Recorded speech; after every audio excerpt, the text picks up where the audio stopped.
नमस्कार दोस्तों, मैं हूं अखिलेश धाकड़ और स्वागत है आपका चयन संकल्प की ऑफिशियल यूट्यूब चैनल पर। दोस्तों, पिछले सेशन में हम लोगों ने पैसिव वॉइस पर बेस्ड प्रीवियस ईयर के क्वेश्चंस का डिस्कशन स्टार्ट किया था। होप आपको पहला वाला सेशन बहुत अच्छे से क्लियर हुआ होगा। आज जो सेशन हम बात करने जा रहे हैं वो पैसिव वॉइस के प्रीवियस ईयर का सेशन 2 है, जिसमें मैंने एडवांस लेवल के जितने भी क्वेश्चन हो सकते हैं सारे कंसिडर किए हैं, सारे इंक्लूड किए हैं।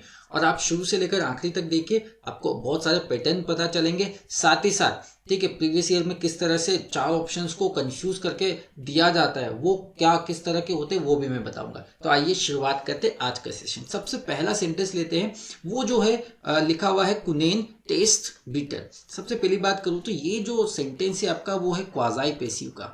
मैंने आपको बताया था कि ये क्वाजाई पैसिव होता क्या। सबसे पहली बात मैंने आपको बताया था कि ये सेंटेंस इस तरह के होते हैं कि जो इनका स्ट्रक्चर होता है मेरे प्यारे दोस्तों, वो स्ट्रक्चर जो होता है वो होता है आपका एक्टिव वॉइस जैसा। समझिएगा, स्ट्रक्चर कैसा दिखाई देता है, एक्टिव वॉइस जैसा। लेकिन जब आप इसके मीनिंग को, इसको सेंस को देखोगे तो उसका जो सेंस होता है वो होता है पैसिव वॉइस जैसा।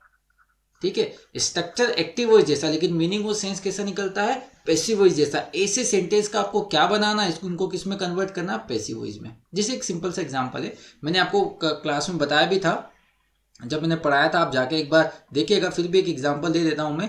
ये एग्जांपल आपने सुना भी होगा, द सन फील्स हॉट। सबसे पहली बात करता हूँ इसका स्ट्रक्चर की। तो इसका स्ट्रक्चर देखना, द सन है सब्जेक्ट और फील है आपका वर्ब का फर्स्ट फॉर्म, उसमें एस।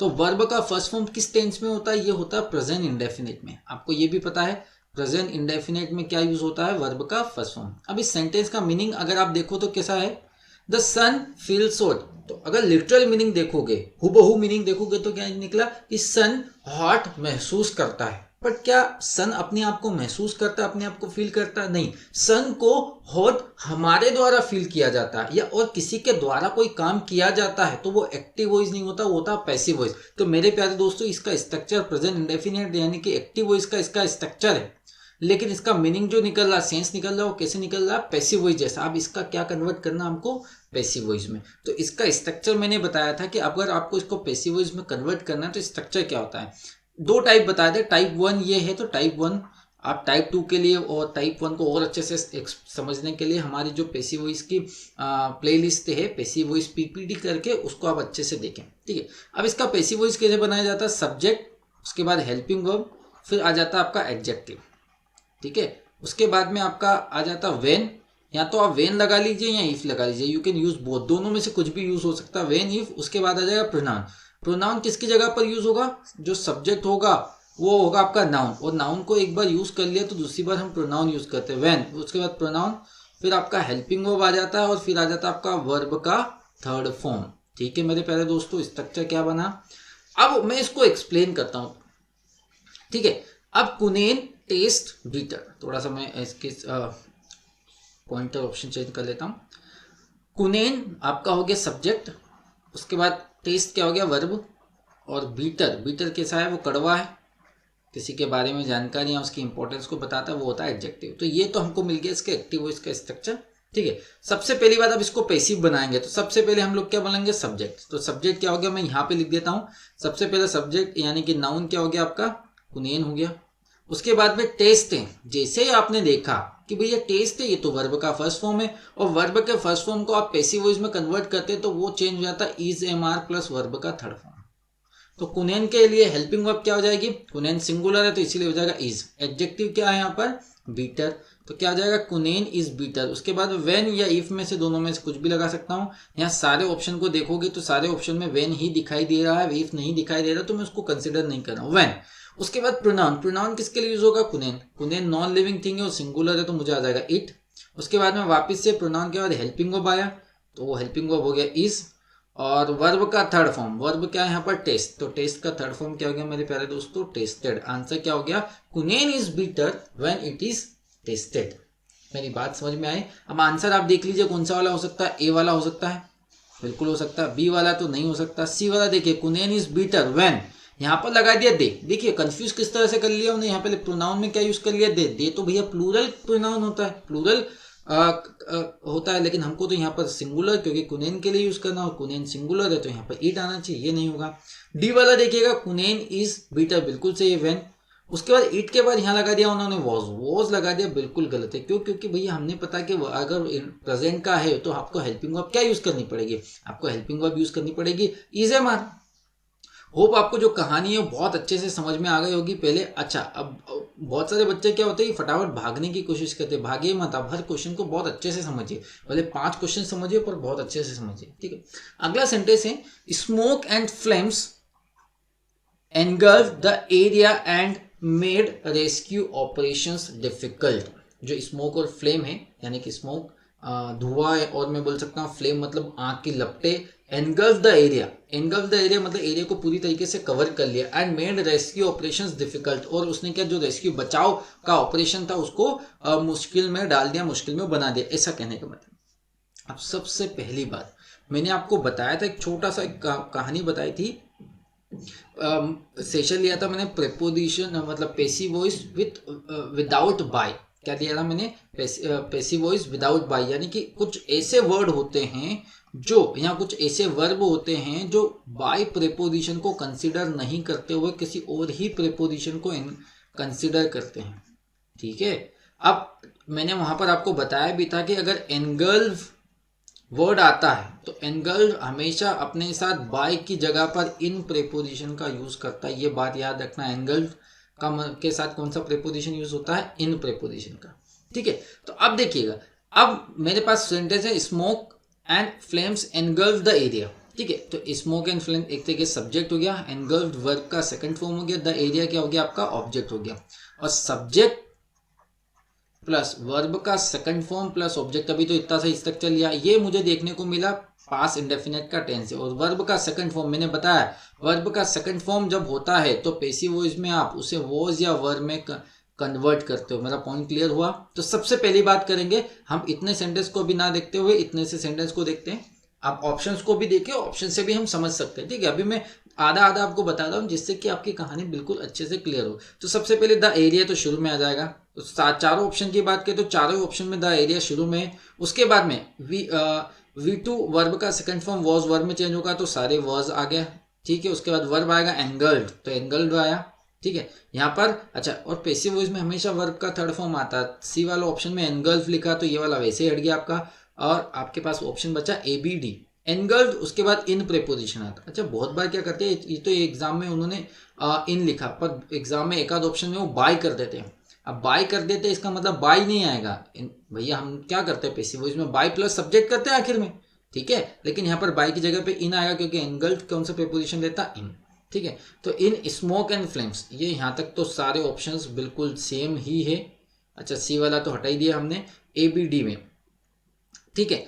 अब देखना उसके बाद में एंड आया और मेक आया। भैया पेसिव वॉइस में, अच्छा पहली बात तो मेड है, और मेड अपने आप में वर्ब का सेकंड फॉर्म है यहाँ पर पास इंडेफिनेट का, और वो वर्ब पेसिव वॉइस में कभी भी ऐसा होता ही नहीं, हमेशा पेसिव वॉइस में वर्ब का थर्ड फॉर्म यूज होता है। और मेड का उन्होंने मेक कर दिया तो ये वाला ऑप्शन तो पहले ही आप हटा सकते हो। अब आपके पास बचा BOD, और यहाँ पर लिख दिया उन्होंने मेकिंग। भैया ING फॉर्म में तो चेंज होता ही नहीं वर्ब का, तो ये वाला भी हट गया। आंसर आपका डी वाला एक बार देख लीजिए, the area was engulfed in smoke and flames and उसके बाद में क्या made rescue operations difficult. Made verb का सेकंड फॉर्म हो गया तो क्या हो जाएगा? रेस्क्यू ऑपरेशंस क्या हो गया? यहाँ पर ऑब्जेक्ट हो गया, तो रेस्क्यू ऑपरेशंस ऑपरेशन। उसके बाद हेल्पिंग वर्ब V2 किस में चेंज होगा? वॉज वर्ब में, वर्ब मेड डिफिकल्ट। आंसर क्या हो गया आपका? डी वाला, ठीक है। अगला सेंटेंस लेते हैं, do not touch this switch. ये मुझे लगता है 2017 या 2017 का क्वेश्चन है एग्जाम का, बहुत अच्छा क्वेश्चन है। इसमें बच्चे कंफ्यूज हो जाते हैं। कंफ्यूज क्यों होते? पहले मैं आपको पूरी कहानी समझाता हूँ, सेंटेंस को पूरा समझिएगा। ऐसा नहीं कि आंसर आपको इसका पता है तो आप चल गए, रीजन भी जानिएगा। सबसे पहली बात तो क्या, do not touch this switch मतलब इस स्विच को टच मत करो। तो हम जो पढ़ाते हैं, जैसे टीचर लोग पढ़ाते हैं और मैं भी पढ़ाता हूँ, हम क्या पढ़ाते हैं भैया, ये एक तरीके से स्विच को टच मत करो, तो ये तो ऑर्डर हो गया कि ऐसा मत करो वैसा मत करो, तो इंपेरेटिव सेंटेंस का ऑर्डर हो गया।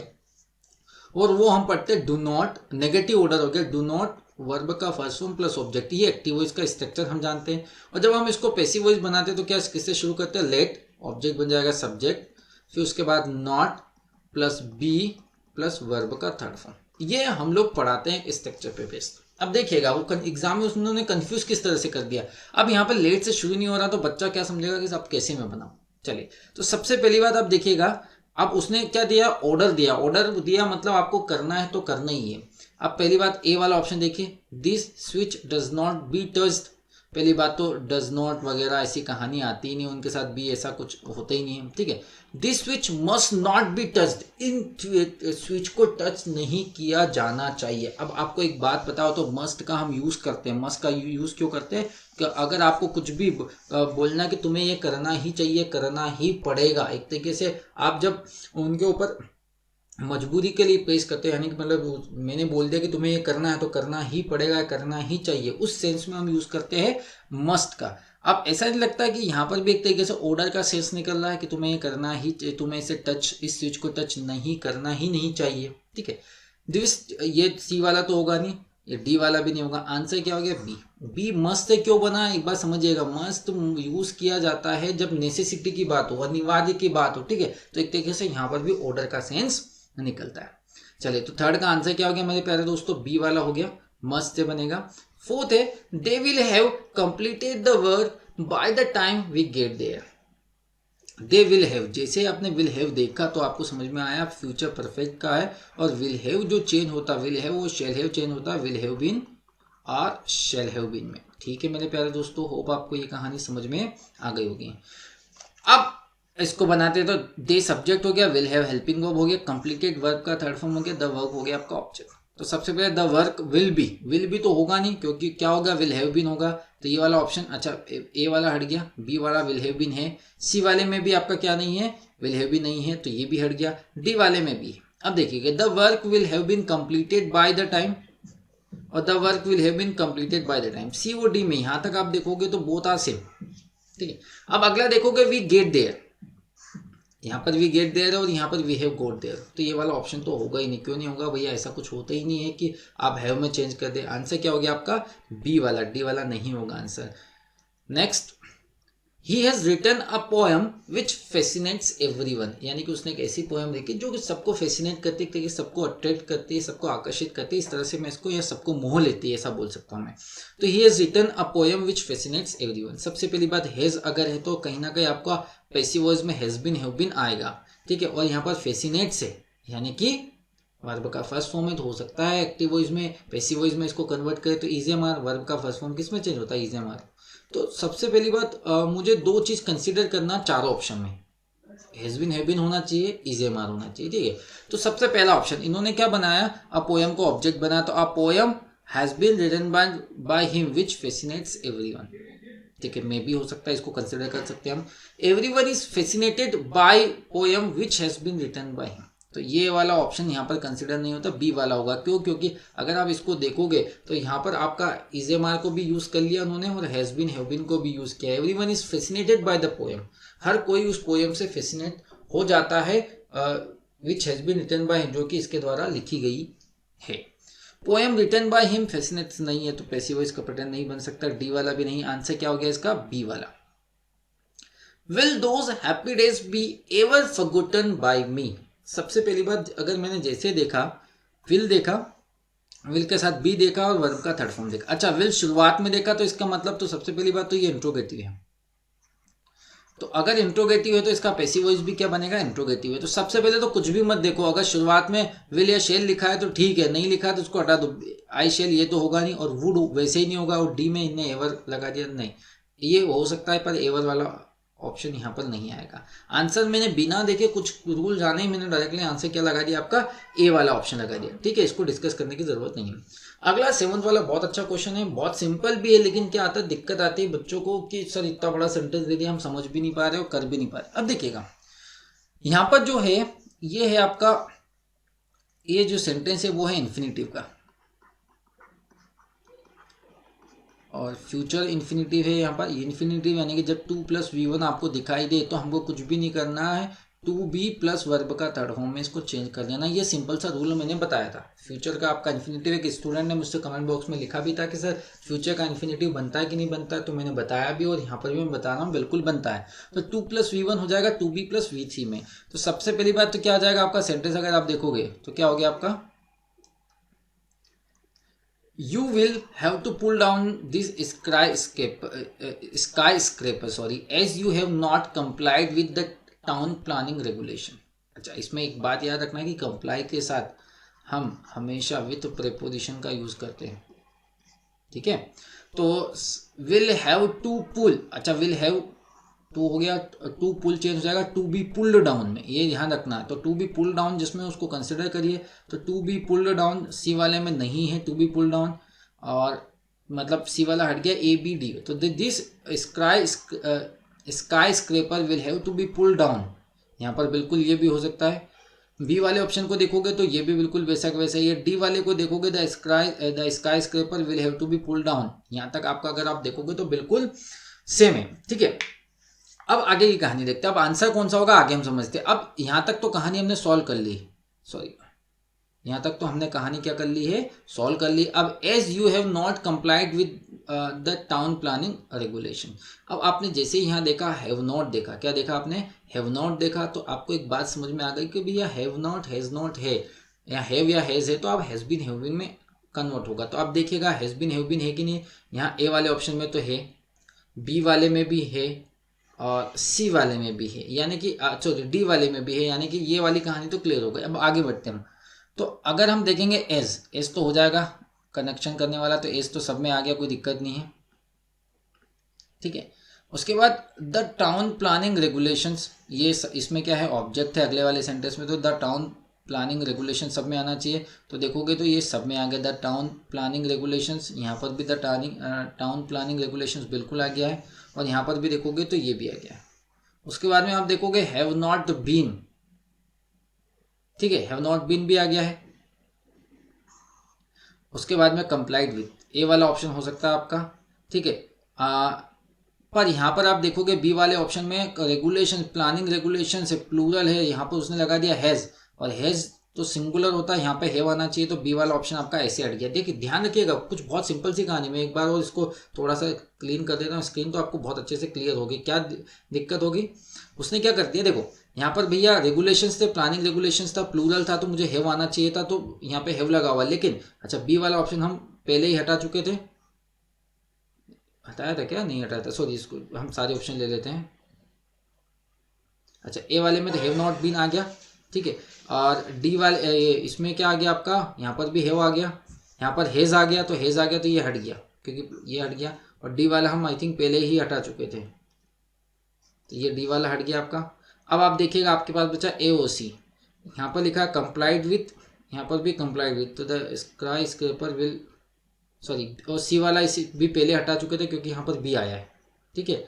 और डी वाले में एक और समस्या है कि कंप्लाइड के साथ विथ नहीं है, विथ हमेशा यूज होना चाहिए, ठीक है। तो आंसर क्या हो गया आपका इसका, सेवंथ वाले का ए वाला। तो थोड़ा सा कंफ्यूज बिल्कुल भी नहीं हुआ, इसको एक आध बार देखिएगा, बहुत आसान सा है। आगे कहानी बढ़ाते हैं अगले सेंटेंस में, at I am not going to tolerate this nonsense any more, मैं इस नॉनसेंस को और टॉलरेट यानी कि सहन नहीं कर सकता। तो जैसे ही आपने देखा टू टॉलरेट, तो आपको एक बात समझ में आ गई मेरे प्यारे दोस्तों कि टू प्लस V1 है, यानी कि इन्फिनेटिव का स्ट्रक्चर है, तो टू बी प्लस वर्ब के थर्ड फॉर्म में चेंज हो जाएगा, ठीक है। बहुत सिंपल सी कहानी है। तो आप सिंपल से ये देखिए गोइंग टू बी कहाँ पर है, तो ए वाला ऑप्शन देखोगे तो यहाँ पर टू बी टॉलरेटेड है, to tolerate, to plus V1 to tolerate किस में चेंज होना चाहिए, टू बी टॉलरेटेड में, तो इसमें है यहाँ पर इसमें भी टू बी टॉलरेटेड है, यहाँ पर भी है, और यहाँ पर कुछ और ही कर दिया, तो ये तो नहीं होगा, ठीक है। अब इस सेंटेंस में क्या होगा आपका, अब हम लोग कंफ्यूज क्या हो जाते हैं कि भैया गोइंग है तो यहाँ पर बीइंग आएगा, बीइंग नहीं आएगा, ये इन्फिनेटिव स्ट्रक्चर है, तो यहाँ पर ऐसा नहीं होगा, बीइंग आएगा। तो बी वाले ऑप्शन को आपने हटा दिया, this nonsense is not being gone to be tolerated, नहीं दिस ये भी सी वाला नहीं होगा। आंसर क्या हो गया इसका, this nonsense is not going to be tolerated by me anymore. बहुत सिंपल, बहुत आसान था। अगला सेंटेंस है they cook the food and sent it to the orphanage, यानी कि उन्होंने खाना बनाया और उसको अनाथालय में भेज दिया। दे कुक्ड, सब्जेक्ट के बाद वर्ब का सेकंड फॉर्म है, यानी कि मुझे पैसिव वॉइस जब बनाना है तो हेल्पिंग वर्ब वॉज या वर्ब आएगी। तो द फूड सबसे पहले आ जाएगा, नहीं दे कुक द फूड, नहीं ये वाला तो होगा नहीं, the food was cooked, the food was cooked, बिल्कुल सी वाला ऑप्शन भी हट गया आपका, बी और डी बचा, the food was cooked and sent to the orphanage by them, बिल्कुल सिंपल सा है, इसका आंसर तो बी वाला होगा। आई थिंक डिस्कस करने वाला क्वेश्चन भी नहीं, बहुत आसान सा सेंटेंस था आपका, ठीक है। अगले वाले सेंटेंस की बात करेंगे, did anyone ever make it clear how one operates the machine. किसी ने कभी क्लियर किया कि कैसे कोई मशीन को चलाता ऑपरेट करता। किसी भी मशीन को चलाने के लिए हम ऑपरेट वर्ड का यूज करते हैं। तो सबसे पहली बात, जैसे आपने डिड देखा तो मैंने बताया था डिड या वर्ब का सेकंड फॉर्म दिखाई दे तो आप पैसिव वॉइस में वॉज या वर को कंसिडर करते हो अब हेल्पिंग वर्ब में। ठीक है, तो डिड वॉज वर्ब में चेंज हो जाता तो बी वाला ऑप्शन वैसे ही चेंज हो गया क्योंकि यहाँ डिड का डिड ही था। अब हम आगे बात करते हैं, वॉज आ गया। अब वॉज और वॉज के बाद में आपका क्या आएगा भैया, अब ये इंट्रोगेटिव है तो इंट्रोगेटिव में पैसिव वॉइस भी इंट्रोगेटिव में बनेगा और वॉज या वर के जो वॉज होता है या वर होता है उसके बाद में सब्जेक्ट आएगा। तो सी वाला ऑप्शन आपका क्या हो गया, पहले ही हट गया मेरे दोस्तों। और वॉज हाउ टू ऑपरेट, ये वाला ऑप्शन भी हट गया। हाउ यहाँ पे अननेसेसरी, आंसर क्या हो गया, was it ever made clear how the machine is operated. और देखिए आप कंफ्यूज अगर हो रहे हो तो इतने वाले सेंटेंस को पकड़िए और इतने वाले सेंटेंस को पकड़िए। ठीक है, तो वॉज इट हो गया। उसके बाद एवर मेक का थर्ड फॉर्म आ गया, was it ever made clear, इतना हो गया। फिर how one operates the machine, तो ये ऑपरेट्स वर्ब का फर्स्ट फॉर्म है। पैसिव वॉइस में इज एम आर में चेंज होगा, ऑब्जेक्ट आपका द मशीन है तो हाउ द मशीन, उसके बाद हेल्पिंग वर्ब इज ऑपरेटेड। ठीक है, और मैंने बताया था one, every one, no one, इनको आप बाय प्लस एजेंट में यूज नहीं करते हैं। तो आंसर क्या हो गया, ए वाला। वो आपको समझ में आ रहा होगा। 11th वाला जो है, why did your father refuse to give the money to you, आपके पापा ने आपको क्यों मना कर दिया पैसे देने से, यानी कि रिफ्यूज कर दिया, डिनाई कर दिया, मना कर दिया। तो जैसे आपने देखा, जैसे मैंने आपको बताया था कि जब WH वर्ड्स में आप वाई, व्हेन, वेयर और हाउ इन चार का यूज करो, ठीक है, और इनके बाद अगर हेल्पिंग वर्ब आपको दिखाई दे, उसके बाद सब्जेक्ट दिखाई दे, फिर उसके बाद मेन वर्ब दिखाई दे और फिर ऑब्जेक्ट दिखाई दे, इस तरह का स्ट्रक्चर होता है। तो आप सिंपल सा कुछ क्या करिए, इनको आप कंसिडर मत करिए भी। जो आपका इंट्रोगेटिव का स्ट्रक्चर है उसको ही आप पैसिव वॉइस में कन्वर्ट कर लीजिए। जैसे इंट्रोगेटिव का कैसे बनेगा, हेल्पिंग वर्ब आ जाएगा पहले, फिर ऑब्जेक्ट पहले आ जाएगा, फिर आपका मेन वर्ब का थर्ड फॉर्म आ जाएगा, फिर बाय आ जाएगा और फिर क्या आ जाएगा, आपका सब्जेक्ट आ जाएगा। और ये जो है ये ऐसे कैसे लिख दीजिए, वाई, वेन, वेयर, हाउ, ये ऐसे कैसे लिख दीजिए, ये बन जाएगा आपका पैसिव वॉइस। ये मैंने आपको बताया था। ठीक है, अब हम समझते हैं इसके आंसर को। थोड़ा सा मैं इसको क्लियर कर देता हूँ, चलिए क्लियर नहीं करता हूँ, लेने देते। तो वाई तो है, वाई शुरू में आएगा तो सब वाले ऑप्शन में वाई है इसे। अच्छा, वाई के तुरंत बाद क्या आएगा, आपका हेल्पिंग वर्ब आता है। ये हेल्पिंग वर्ब है इसे पैसिव वॉइस में भी, इंट्रोगेटिव का इंट्रोगेटिव बनेगा। डी वाले में देखिएगा, डी वाले में वाई के बाद हेल्पिंग वर्ब यूज नहीं किया तो इस ऑप्शन को मैं एलिमिनेट कर देता हूँ। अब उसके बाद वाई के बाद वॉज आ गया। अब सबसे पहली बात समझते हैं कि हम इसमें ऑब्जेक्ट क्या है जिसको हम सब्जेक्ट बना रहे हैं। तो why did your father refuse to give the money to you, तो पहली बात अगर आप देखोगे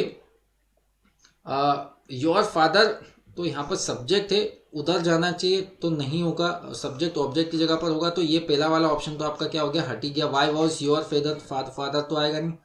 हाँ, अब बी और सी ऑप्शन, अब देखिए द मनी को इन्होंने ऑब्जेक्ट कंसिडर किया तो वो शुरू में आएगा। तो why was the money, why was the money not given to you by your father हो गया। अब इसका सेंस आप चाहो तो हो सकता है, लेकिन वहां पर वर्ड यूज किया है, सॉरी रिफ्यूज वर्ड यूज किया, तो रिफ्यूज को आप कंसिडर करेंगे। Why was the money refused to be given to you by your father. ठीक है मेरे प्यारे दोस्तों, आंसर क्या हो गया आपका, सी वाला आंसर हो गया इसका। आगे बढ़ेंगे हम लोग। ठीक है, अगला है do you expect your parents to come from Hyderabad today. Do you expect your parents to come from Hyderabad today. जैसे आपने डू देखा मेरे प्यारे दोस्तों, तो आपको एक बात समझ में आ गई कि भैया डू, डज और इज एम आर किस में चेंज होता है आपका, डू, डज और इज एम आर जो चेंज होता है मेरे प्यारे दोस्तों वो चेंज हो जाता है आपका इज एम आर में। तो सबसे पहली बात अगर आप देखोगे तो पैसिव वॉइस में इज एम आर आना चाहिए, और इंट्रोगेटिव है तो हेल्पिंग वर्ब शुरू में आना चाहिए। ए बी डी चार ऑप्शन देखिए, ए बी सी डी, तो उसमें सी ही ऑप्शन है जिसमें इज एम आर आपको दिखाई दिया। आंसर क्या हो गया आपका 12th का सी। मैंने देखा ही नहीं पूरा आंसर, आप डायरेक्टली यहाँ पे जा सकते हैं। अच्छा एक बार आप, ठीक है आगे देखते हैं। They say that people live on distant planets. ठीक है, अब जब भी इस तरह से सेंटेंस शुरू आता था, दे से दैट या दे सेड दैट, तो इनकी जो कहानी जो शुरू होती वो होती इट इज सेड। अगर वहां पे दे से की जगह सेड होता तो हो जाता इट वॉज सेड दैट। इस तरह से कहानी इनकी बनती है। तो भैया जैसे आपने से देखा, से तो वर्ब का फर्स्ट फॉर्म है और वर्ब का first form is am are में चेंज होगा। तो भैया आपका कौन सा पैटर्न काम करेगा, पहला वाला। से की जगह सेड होता तो दूसरा वाला काम करता है। देखिए सी वाला एक ऑप्शन है, it is said that people live on distant planets. 13 का क्या हो गया आपका, सी वाला। अगला, their dog beat our neighbour yesterday. बहुत आसान है। सबसे पहली बात, एक वर्ड होता है बाइट। बाइट मतलब होता है दांत से काटना। बाइट का सेकंड फॉर्म होता है बीट और थर्ड फॉर्म क्या होता है, बीटन। अब यहाँ पर जो यूज किया है वर्ब का सेकंड फॉर्म यूज किया है। वर्ब का सेकंड फॉर्म पैसिव वॉइस में जब जाता है तो वो चेंज होता है वॉज या वर में, ठीक है। और यस्टरडे पास्ट इंडेफिनिट की एडवर्ब होती है, वैसे टेंस में पढ़ाते हैं, चलिए कोई दिक्कत नहीं। आर नेबर ऑब्जेक्ट हो गया। अच्छा, इसमें वॉज वर हेल्पिंग वर्ब आता है। ए वाले ऑप्शन में तो वॉज वर है ही नहीं, बी वाले में भी नहीं है। अब सी वाले में देखिएगा और डी वाले में देखिएगा, वॉज है वर है, लेकिन नेबर यहाँ पर नेबर्स नहीं, नेबर ही है, तो आंसर हो जाएगा आपका सी वाला। तो 14 का क्या आंसर आ जाएगा मेरे प्यारे दोस्तों, C. Our neighbour was beaten by their dog yesterday. अगला, the MD told us about the new project. MD ने नए प्रोजेक्ट के बारे में हमें बताया। तो भैया टोल्ड अस, द एमडी हो गया सब्जेक्ट, टोल्ड हो गया वर्ब का सेकंड फॉर्म, अस हो गया ऑब्जेक्ट, यानी कि ये वर्ब का सेकंड फॉर्म पैसिव वॉइस में अभी बताया वॉज वर आना चाहिए। वी पहले आएगा और वी के साथ वर आता है, तो वी वर टोल्ड। बाकी में वी के साथ आर है, यहाँ पर हेल्पिंग वर्ब है नहीं, वो यहाँ पर हेड बीन आएगा नहीं।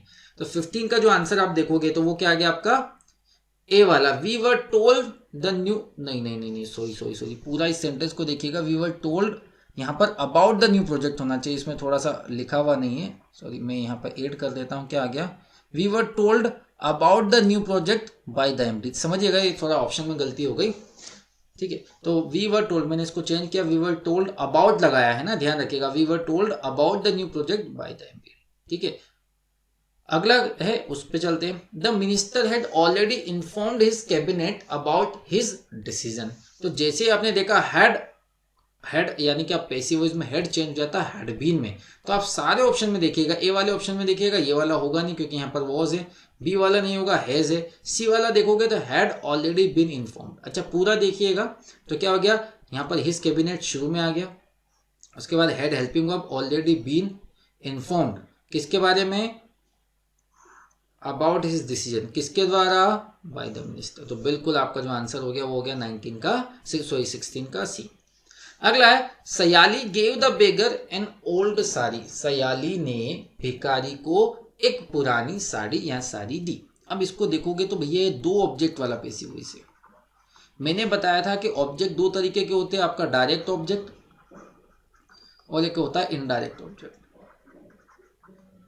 अगर आपको पूछना है व्हाट से क्वेश्चन अगर आप पूछते हो और कोई जवाब आता है तो वो होता है डायरेक्ट ऑब्जेक्ट, और जब आप होम से क्वेश्चन पूछते हो जवाब आता है तो वो होता है इनडायरेक्ट ऑब्जेक्ट। मैंने बहुत अच्छे से passive voice with two object में समझाया है, आप वहां पे जाके देखिए, ठीक है। फिर भी मैं एक बार बता देता हूँ, सयाली गेव मतलब देना, क्या दिया। अगर मैं व्हाट से क्वेश्चन पूछता हूँ क्या दिया, तो भैया एक ओल्ड साड़ी दी। तो जो भैया व्हाट से क्वेश्चन पूछा जाता है तो वो होता है डायरेक्ट ऑब्जेक्ट, ठीक है।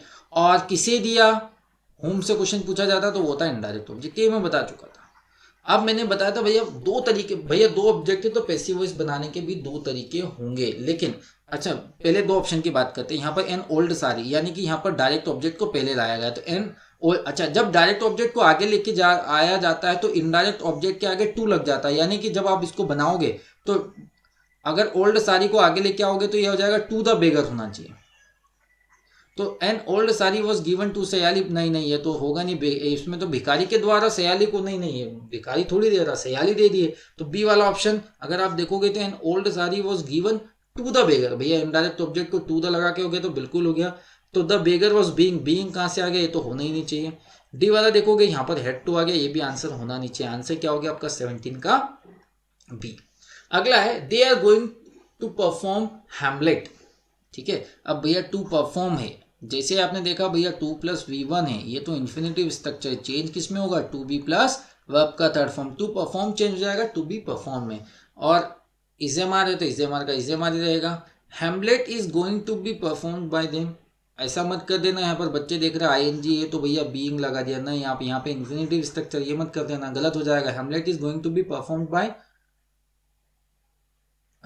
बी वाले ऑप्शन में बी नहीं है तो ये गलत हो जाएगा, ये भी नहीं होगा, डी वाला भी नहीं होगा। आंसर क्या हो गया आपका, ए वाला हो गया। आगे की कहानी बढ़ाते हैं 19 देखिएगा, he does not like people to call him cheat. वो उन लोगों को पसंद नहीं करता है, ऐसे लोगों को पसंद नहीं करता जो कि उसे चीट करते या धोखा देते। मेरे प्यारे दोस्तों, ये होमवर्क का है। मैंने पिछले सेशन में भी आपको 19 और 20 सेंटेंस जो दिए थे होमवर्क के लिए दिए थे, और आप लोगों का अच्छा सा रिप्लाई आया और अधिकतर लोगों ने करेक्ट आंसर दिए। ठीक है, तो ये आपका होमवर्क है। और अगला वाला 20 देखिएगा, the vintage cars hold a special place in the heart of their owners. ठीक है, तो इसका भी आपको आंसर, ये भी आपका क्या है मेरे प्यारे दोस्तों, होमवर्क है। इसका भी आंसर आपको कमेंट बॉक्स में लिखकर मुझे देना है। होप आपको जो सेशन है बहुत अच्छे से क्लियर हो रहे होंगे। मैं सेंटेंस क्वेश्चंस आपको प्रीवियस ईयर पे बहुत अच्छे लेवल के क्वेश्चंस लेके आ रहा हूँ। अभी हो सकता है कि जब आप सेंटेंस देखते हो तो चार ऑप्शंस को जब देखते हो तो चार ऑप्शन से आप बना लेते हैं, लेकिन बहुत बार क्या होता है कि अगर आप बिना ऑप्शन के बनाएं तो आप कहीं ना कहीं दिक्कत आती है। ठीक है, तो आप सेंटेंस को ऐसा नहीं कि भैया देखा आंसर निकाल लिया, आपका आंसर करेक्ट है तो आगे बढ़ गए। आप पूरा उसका एक्सप्लेनेशन अच्छे तरीके से देखिए। ठीक है, एग्जाम हमको क्लियर करना है। ठीक है, और जितना हो सके ये एक्टिव वॉइस पैसिव वॉइस इतना सिंपल टॉपिक है, सबसे आसान टॉपिक मुझे ग्रामर में लगता है यही टॉपिक है, अगर इसको अच्छे से आप पढ़ लेते हैं। ठीक है मेरे प्यारे दोस्तों, तो आज की कहानी हम यहीं पर ओवर करेंगे। मुलाकात होगी हमारे अगले सेशन में, तब तक के लिए थैंक यू।